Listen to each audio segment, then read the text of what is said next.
Ragna the Bloodedge is so freaking cool.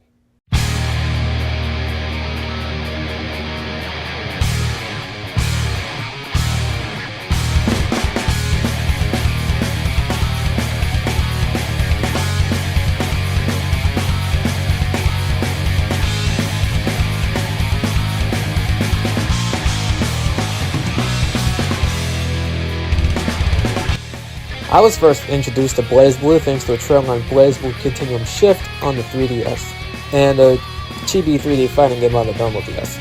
And one thing that I knew immediately was how cool this guy looked to me. I didn't know his name, I just saw this cool art, and all I could think about was who he was and why he looked so cool. I've always liked the colors red, blue, and black, and a lot of my favorite characters wear at least one or two of those colors perfectly, so of course I was gonna like this guy. And yeah, I know he looks like Dante. It's like a whole bunch of just a whole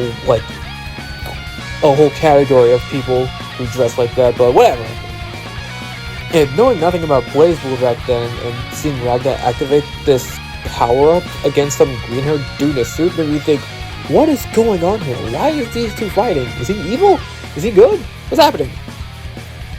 I eventually attempted to get into BlazBlue's story by watching Ragna's story campaign on YouTube. I didn't recognize much, and it was far too long for me to keep my attention, considering how old I was. Maybe I was like 13 or 14, I don't know. But I still liked seeing him.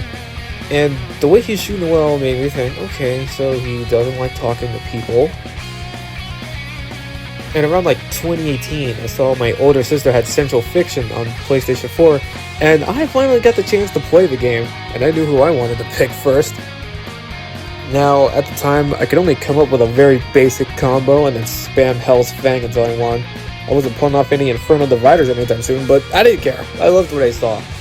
And Ragna kind of inspired me to start learning any fighting game I had access to for real, because I kind of sucked at them. Bloody Roar, Naruto, Smash Bros. Melee. Fighting games was now something I wanted to do, because I used to be a sore loser, and that was a pain in the butt. I'm kind of glad I'm not like that anymore. I got Central Fiction on the Switch, and yep, I was determined to pull off some sick combos. Also, Ragna has some of the best voice actors ever. Patrick Seeds and Tomokazu Sugita fit Ragna like peanut butter and jelly. They both do such a good job. The way they both shout, Inferno Divider! Inferno Divider! Hell's Fang! Hell's Fang! Gauntlet Hades! Gauntlet Hades! Carnage! Scissors! Carnage! Scissors! and the rest of their attacks brings music to my freaking ears sometimes. Speaking of music, his theme song, Rebellion, is probably one of the best rock or metal songs ever.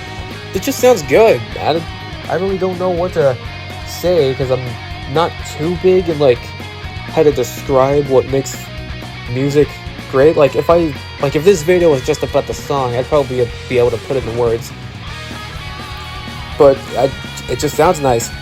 It even sounds cool in 8-bit, along with every other remix that isn't in 8-bit. His personality works well with his design too. First he comes off as any basic edgelord, but he's anything but that.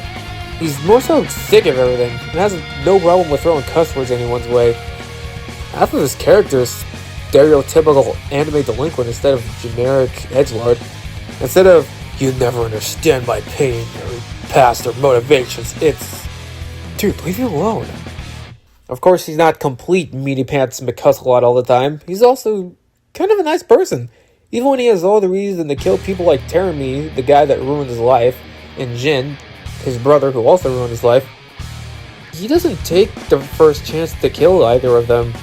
Doesn't kill this pile of goop with no return to who he was before, or the psycho robot girl who wants to kill him. He's only visually nice to people who don't antagonize him, which is a small amount of people I can count on my fingers. Yeah, no, Ragna's life sucks. He was given this powerful item called the Azure Grimoire, and half the darn cast wants it. He's also a wanted criminal with the highest bounty in the BlazBlue world, so some people just want the money, and some people don't want the money.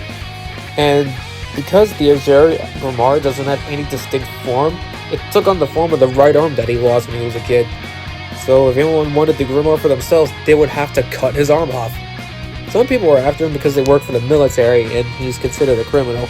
Some are just infatuated with justice. And some people just want to see him suffer. Like, the whole world is, it's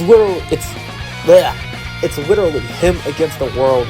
The story ends with himself embracing, frick. I'm reading this and I still can't talk. The story ends with him erasing himself from existence, which ends up making the world a much better place. That is just sad.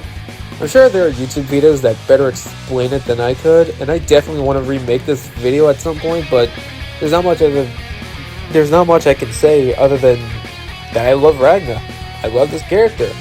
I like his fighting style, his theme song, his design. It just appeals to me. Ragna, you're one of my favorite fighting game characters ever. In my life, many other fans' lives, and even the games the world around you come from literally wouldn't be the same without you. And even if your world was forced into the fighting game genre as a placeholder for Guilty Gear, you made an impact, and that impact won't be forgotten. I love you, Ragna, and I can't wait to buy Entropy Effect on PlayStation. I'll see you then, buddy.